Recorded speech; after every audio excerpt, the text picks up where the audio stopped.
What's up, fam? How y'all doing today? Okay, guys, so today is just going to be a story time. I wanted to tell you guys a little story time, As you know, I wake up. I still need to do a morning routine. I've not done a morning routine in so long. I think the last morning routine that I did was in 2020, and I was in Texas, and it was with my cousin Coco. I don't know if she still watches my videos, but yeah, this was the last morning routine I did with her. So I need to do a new one.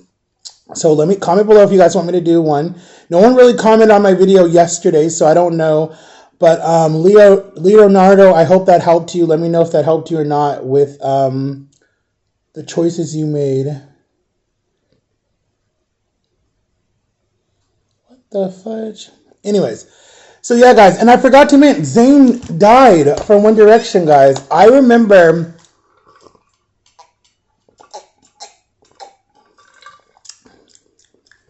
I'm trying to sugar-free sweet tea. I'm not big about it.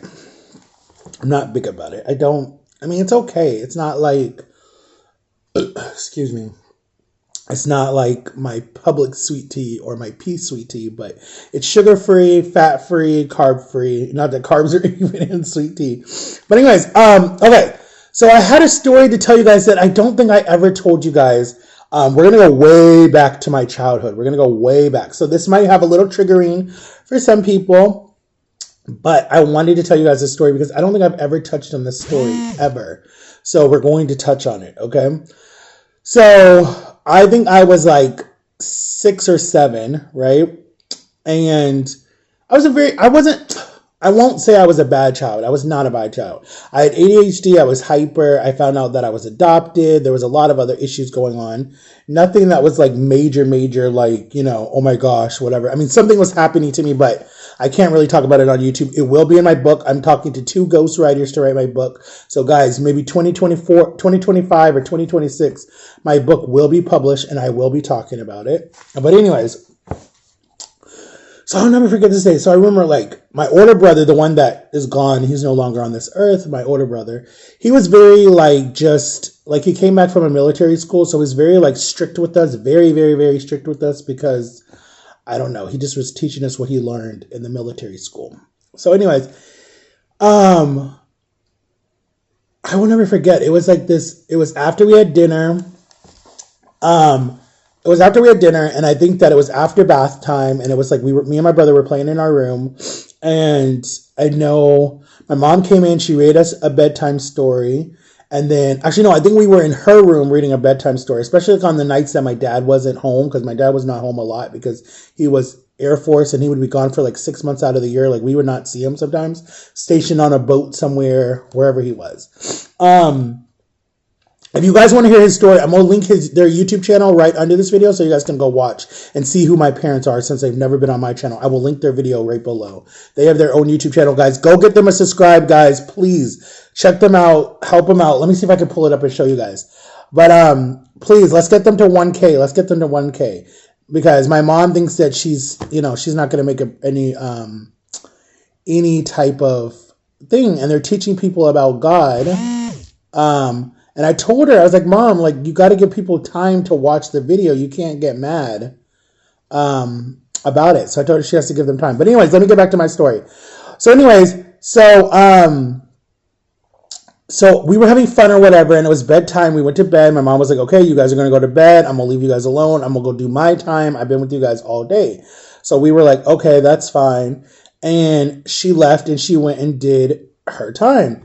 And so me and my brother were just playing. And she's like, if I come in here one more time, I'm going to separate you guys. So we were like, okay, whatever, like we didn't really believe her. So that's what she does. She comes in there one more time and she's like, okay, that's it.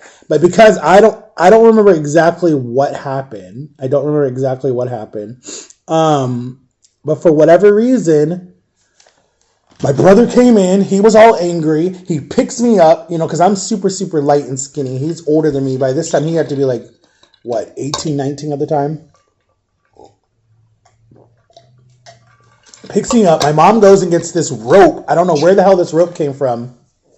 Literally, not hogs ties me, but like ties me to the top bunk of the bed. That's like, here's the bed and here's the ceiling. And I'm not that far off because in Ohio, we don't have tall ceilings like we do in Florida.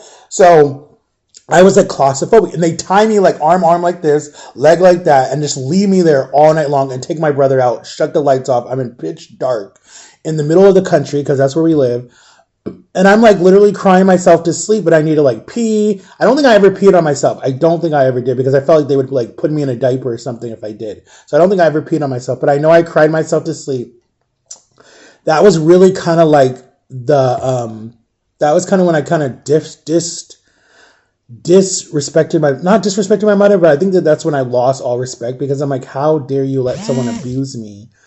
Then two, you allow it to happen in the home and you tie me to a bed for no reason. I'm just a kid having fun, but you want me to calm down. So I literally was tied to the bed. I want to feel like I think it was every night for a while until, but it wasn't the nights that my dad was there. So that's what's really suspicious. I was like, But anyways, why I tell that story was because if you cut to when I got locked up, let me tell you that story. Because I know a lot of people are like, what is he talking about? I never knew he went to jail. It's not his character. So anyways, so the first time I got locked up, I was with my friend Lolly. Shout out to you, Lolly. And we went to Publix. Publix is a grocery store, just like you guys have Giant and Walmart and stuff like that. We have Publix and we have Walmart and Sam's Club and BJ's. Anyways, and Costco. So I'll never forget. So Lolly and her family, her mom didn't really like me. Supposedly they were racist. I don't know. Her mom just didn't think, her mom thought her daughter was not good for me. Her mom saw that I was a really good Christian kid, had no, just was a really good kid, but her mom just did not like our friendship. Her mom did not want me around her because her mom was trying to protect me, but I didn't know that because, anyways, or maybe I knew it, but I didn't care because my mom warned me too. So anyways, I remember we went to Publix because she just got her driver's license, and I remember we were in her mom's Toyota Tundra or whatever it was, some SUV. The time is 2009 or 10. I think it was 10. Late at night. I remember I was cleaning the baseboards in the house because I wanted to go hang out with my girlfriend and my son, right? And her aunt. And my mom was like, okay, because I needed some money. So she's like, if you clean all the baseboards or whatever, I'll give you $50. So I was like, okay, cool. So I was like cleaning all the baseboards, and then Lolly showed up and was like, or called me on my cell phone and was like, hey, get ready. We're going to run up to Publix or something. My mom gave me like $200 or something because her mom remarried and got married in Puerto Rico. So she was gone to Puerto Rico. And then she said, I will take you with me to Publix, right? So we go to Publix. We're walking around. We see my friend. We're walking around. And then she goes and she takes headphones, like just $9 headphones, just like these, $9 headphones, just like these. These cost me actually $9 too. $9 headphones, and you know how they're wrapped up in their little plastic container. So anyway, she takes $9 headphones, and we're walking. And this Publix had no cameras at the time because they weren't brand new, but they just really didn't have cameras. So she goes and hugs me, and I'm wearing like this big jacket because it was cold. It was like the first time Florida was ever cold, so I'm wearing like this big jacket. She hugs me. She puts the headphones in my because I had like inside pockets. So she puts the headphones inside my pocket, and I'm just thinking she's giving me a hug, and I didn't even notice it. And we're still hanging out with my friend from my school. So then so we're walking out, and this black guy goes, "Come with me." I'm like, "Where are we going?" Lolly runs out the door, and then the guy takes me upstairs, and he's like, "Do you have something to tell us?" And I'm like, "What are you talking about?" I'm like, "I just been walking around. What's going on?" And then he's like, "Don't play stupid." And I'm like, seriously, what's going on? He's like, I've been trailing you guys. I'm like, one, that's weird because we're all minors. So why have you been trailing us, or whatever you call it? Well, I'm an undercover cop. He looked like a normal person. I'm like, okay, and what do you like? Is this like, I really thought this was all racial or something because, we live close to Buffalo. There's a lot of rednecks. No offense to any rednecks, but I really thought this was racial because they let her go. She's white and they take me. So he's like, empty your pockets. I'm like, okay. So I'm like emptying my pockets that are on the outside. I'm emptying my pockets that are, up here. Then I'm like, wait, what is that? And then I open up, I pull them. I'm like, oh, and I'm like, and then I pull out the other one. I'm like, oh shit. And he's like, oh, that you said you didn't take nothing. I'm like, seriously, sir, I did not know this was in here. Like, I'm not even lying. Like, please play back the video, watch the video, whatever you got to do. And he's like, what did he say? He said something like, No, I saw you do it. I saw you do it. I said, no, I did not do it. And I said, you know what? It's fine. My mom knows the manager because his grandson goes to my mom's school where she works. Just call him. No, he's not. He's not here today. He's out of town. We're going to call whatever her name was, Stephanie or something. So Stephanie's a little skinny white woman with like a bunch of acne. Yes, I want to press charges. She didn't even hear didn't even hear me say anything. Like, she just was like, I want to press charges. I'm tired of people doing this, because other kids from the neighborhood were stealing, not me. So anyways, she just thought I was like one of those kids. So she's like, I want to press charges. So then they call the cops. Lolly's down there. She's crying because she's like, oh shit. What she should have done was she should have went and got my mother before that happened. So then my mother could have came and been like, you know, what do I got to do? I'll pay for it, whatever, da da da. So anyways, so then the police officer comes, this little skinny white woman, super, super, super, super pretty, super, super nice. She could tell that I'm like, this is my first time. I've never been in trouble before. So she's like, so ma'am, you want to press charges? Yes, I want to press charges. So she pulls out the report. She writes it, asks me my age, asks me my name. I'm like, I'm not telling you that. She's like, sir, don't make it harder for you. Just make it easy. Let's get you in, process. You'll be out in 24 hours. It's not even a big deal like that. I'm like, yeah, if you have parents that will come and get you. She's like, no, but if they don't press charges in 30 days, you're out. I'm like, okay. And at this time, it's like the first or the second of the month, like the second day of the month, right? We're like in November. So I'm like, okay. But then she has me, she puts my hands behind my back. She puts the wrist up. I was a lot smaller, guys, a lot smaller. As I'm like 19 or 19, 18. Oh yeah, I was 19. So she puts the wristband, the handcuffs on me that cut into my skin, hurt like hell. They're on the first setting because I'm big boned. I know people think oh my God, he's so fat, but I'm big boned. It's genetics. I can't change that, even though I wish I wasn't. But anyways, so I remember she like handcuffs me, takes me downstairs. You got to do the pimp walk. Everybody's looking at you, oh, and, you know. And then some of the cashiers that knew me for years were like, that's not Matthew. Like, they're like, something's wrong. I don't agree with this. I'm going to call his mother. I don't agree with this. She's like, he's not a bad person. I've watched him pay. I've known Matthew since he was like 15. There's no way that he did this. This is no way. No. And so she was getting like so upset. And she's like, it's just that stupid lady because she takes her job so seriously. Like, she's like, I'm an assistant manager. Can't I have a say in this? And then the officer was like, just come down to the courthouse and just, you know, testify, say something for him, and, you know, we'll release him. And then she's like, this is wrong, Stephanie. He doesn't do nothing. Like, she was so pissed. So anyways, so then they take me to 33rd. That's the jail down here. I get in the car. The car is so uncomfortable. Glolly's out there crying. What do you want me to do? I'm going to call your mom. I'm like, okay, just go to my house. Tell my mom what happened. And, you know, whatever. So Laura's like, I'm so sorry.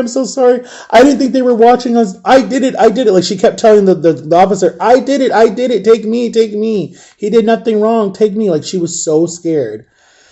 And so then the officer, we live like maybe 45 minutes away from the jail. So they put me in the car. I'm in the back freaking out because it's claustrophobic. You have a chair here and then your seat is like this. So you can't even sit normal in a back seat of a car because they have that wall to protect them and the glass. And I'm like sitting like this. I'm like in here. So here's the wall, right? Here's the wall. So I'm turned like this. My body's like that, leaning. Oh my goodness. I was so claustrophobic. I was trying to count to 10. I was looking out the window. I was telling the lady, can you pull over? Can you take off the handcuffs? I'm going to have a panic attack. She's like, sweetie, just talk to me. So she's like, where are you born? What happened? You know, she was so super sweet. Then we finally get there. We go through the big ass doors and it's late at night this time. It was like 9 o'clock already, right? So we get there. This is all new to me, guys. I've never been arrested. I've never been in handcuffs. Nothing, right? Oh, my food's done. So then I'm like, dude, this sucks. So then I'm like still wearing my jacket. She took my jacket off. I was wearing an orange sweats hoodie. So I take my mugshot. I look so pissed in my mugshot. I hate it. I hate that mugshot. I don't even think it's still up anymore. I don't think it's still up. So anyways, so then I take my picture, the lady signs everything.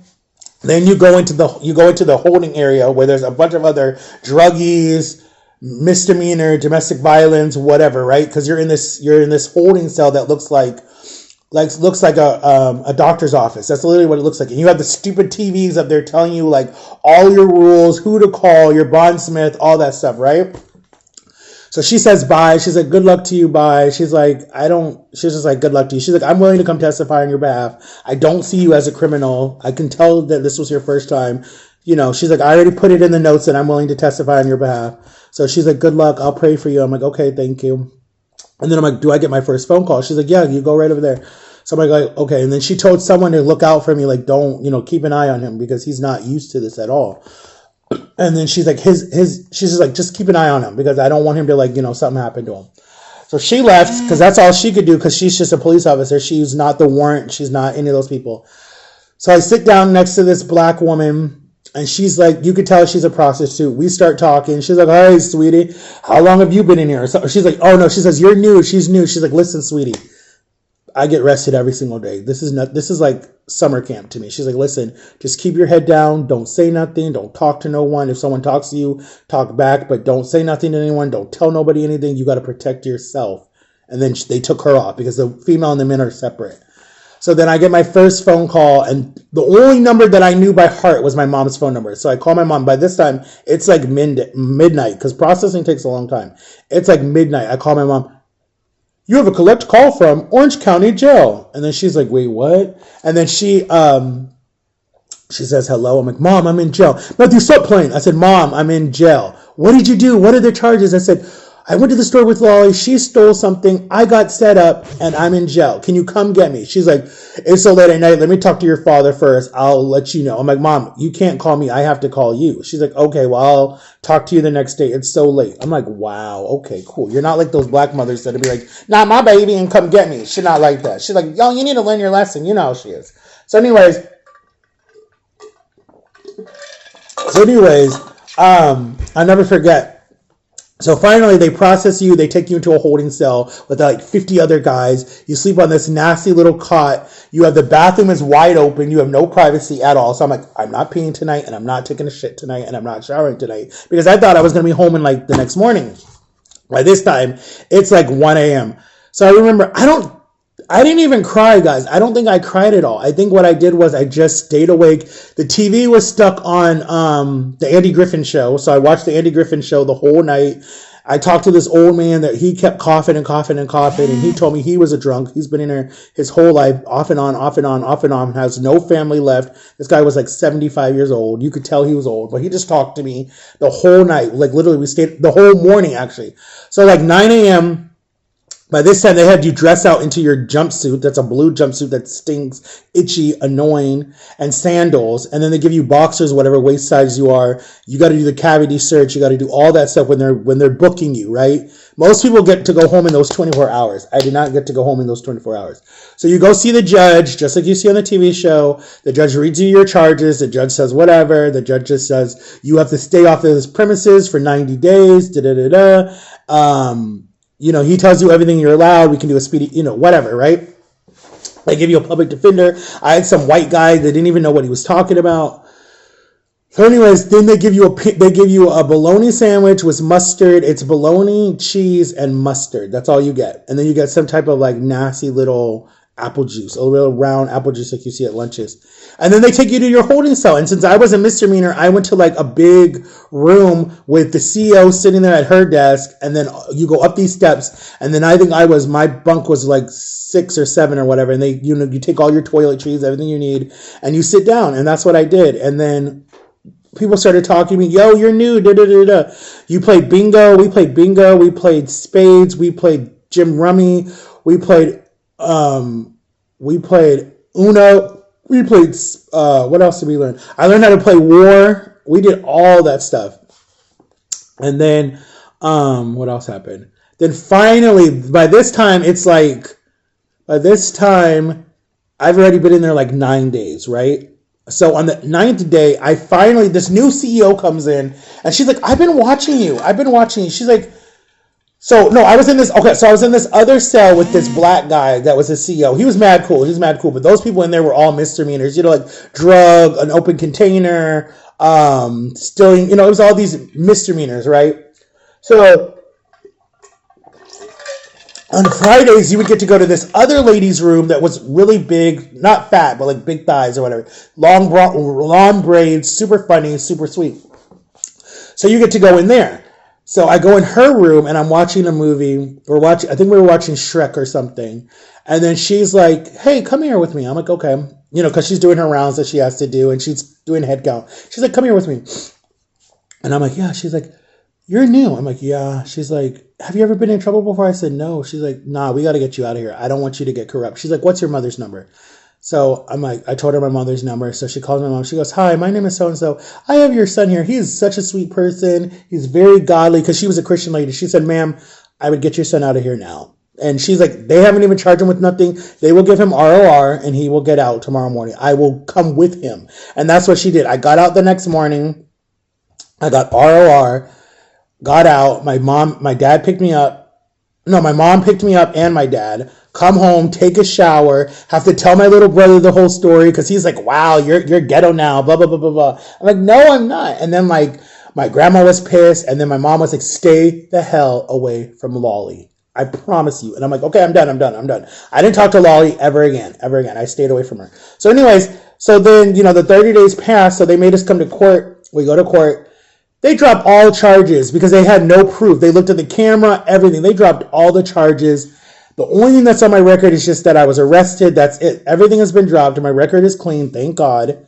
But that like literally taught me like, you can't trust nobody no more. Like that was the biggest red flag, because with me and Lolly, I try to be her friend. That's all I try to do. I try to be her friend. People warn me about her. I had a little crush on her. She all she dated was black people. That's all she dated. But she just wasn't attracted to me. She's like, I see you as like my best friend. And we just, we were best friends. But then when she did this to me, when she got me arrested, I said, nah, I'm done with you. Because my thing in my head was always, you put your hands on me, you lie on me, or you get me arrested, I cut you out of my life. You're X'd out. But count to 2014, I see Lolly again when I was going to the store, and we just talk a little bit and stuff like that, and like we never hanged out, we just talked a little bit. And then cut to 2 years ago, we reconnect again on Facebook and Instagram, and Lolly's a mother now, and she's working, and she did the bariatric surgery too. She lost all that weight before I did my surgery, and then she was proud of me when I did my surgery and said, good job. So it's like, I don't hold grudges, but like, I don't hang out with her. Like, I just don't hang out. We don't hang out. But like, so basically it was my story. What I was telling you guys was just be careful who your friends are. Be careful what you do. Like, even with my son, I tell him, I said, listen, the system in Florida is broken. They will take you down. They don't care. Even if you have the smallest little charges, they will take you down. They don't care. They really don't care. They will literally just, they don't care. Unless you get really cool judges, that I've had none. I've had one. I had one really cool judge. And then the last ones were not that cool. But that's why I want to get out of Florida. I don't have fun memories in Florida. I really don't. Like, yes, I met my best friend John here and Lily. Yes, I met my ex Corey here. Yes, I got my son here. But that's really it. I don't have any other fun moments. I mean, there were a lot of fun stuff that we did with family, yes, but like besides that, like no. Like my whole church family that I gave my life to, I feel like all of my teens have literally like just disappeared and like turned their back. They don't talk to nobody. Like it just was like, it's like when we left at 18, it was like, okay, you're out, bye. Like they didn't even try to like connect with you. Like no one, like I have a few people, like I have my youth pastor, Nikki. What up, Nikki? I don't know if you're watching this. I have her, who she moved away, like way before I left, she left. And then I have some friends that I had in between the church, but that's it. Like I don't connect with anyone. I haven't been invited to nothing. It's just like, wow, I gave you guys my whole life and then you guys kind of just X me out. And they do it to a lot of people. But it's just like, I didn't feel like they would do that to me because we were super, super, super close. We went to birthday parties. We went to weddings. I was always there. And it's just like, as soon as I left the church, it's like, boom, I get in trouble. And that's why I was like, dang it, man. Maybe I should have stayed in the church. But anyways, guys, make sure to like and subscribe, turn on my notification bell. Sorry that this was a 24-minute video. Let me know if you guys want some more story times. I got hundreds, guys. Hundreds of story times.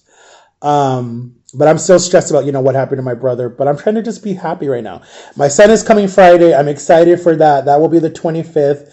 And we're going to shoot a video. We're probably going to just keep it private. We probably won't release it until he tells me he wants to. But if he says he doesn't care, then we'll post it and we'll have fun. Because I really want like a father and son channel. I think that would be so super, super, super, super cool. There's a father and son I've watched. They're called Batical Datical on TikTok. And the father married the wife, or, the son's mother. And then he adopted him. And I love that type of story. Like, that's what I wanted with my son. If his mother would have still been alive, I would have adopted him. Because I think we would have got married probably when he would have been like 3 or 4. And I legally would have adopted him then. I mean, technically I still could. But like,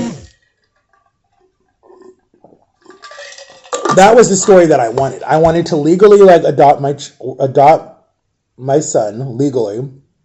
And I wanted to like, I don't know if you guys have seen like some of the weddings where like the son, sometimes it's the son, it's a father and son, and then he marries a woman, and the woman, her speech is, I will never take the place as your mother, but I would love to be your mother, and I would love to adopt you. And the child like falls apart and starts crying. Like, I love that story. I don't know why. It just always like, I don't know, it just always touches me. And I know like it would have been like that with my son too, because I think the reason why his mother stayed with me for so long and we stayed together was she knew that I loved him no matter what. Like, she could see it in how we both would light up when we saw each other when he was little. Like, he literally would stop everything and just like run straight to me. It doesn't matter what he was doing. And just like give me the biggest hug. And like, he hated when I left. He would cry. And she saw that and she knew that. And like, I just started taking care of him. I didn't care about none of that stuff. Like, she's just like, you're such a good man because you just like took care of him no matter what. I'm like, that's just who I am. Like, it doesn't matter what the situation was. If we always stayed best friends, I would have always just took care of him, because first we were best friends, then we started dating. But anyways, I'll do a story about that for you guys too, especially any of the new people we have. This arm is hurting me so bad. I pulled so much weeds yesterday. It tells that I'm fat and I'm out of shape, because oh my God, this hurts. My whole body is aching. I took some Tylenol today just to like help me like relax. But I did so much bending yesterday morning. So much bending. And then I'm not even done yet. I got to go back tomorrow and cut a bunch of tree limbs and stuff. And then send her a picture of before and after, because she's paying me for it. So I'm thankful for that. But anyways, I love you guys. Make sure to like and subscribe. And I'll see y'all later with another video. So today is Sunday, the 20th. Today's my brother's birthday. Happy birthday, bro. And I will shoot a video probably Wednesday or Tuesday. If my parents go out Tuesday, then I'll do it Tuesday. Jama's coming tomorrow, so maybe I'll try to shoot a video with Jamo, guys. We'll probably just talk, because we're both broke. We have no money, so we don't eat out. But yeah, I'll shoot a video. I love you guys. Bye, boy.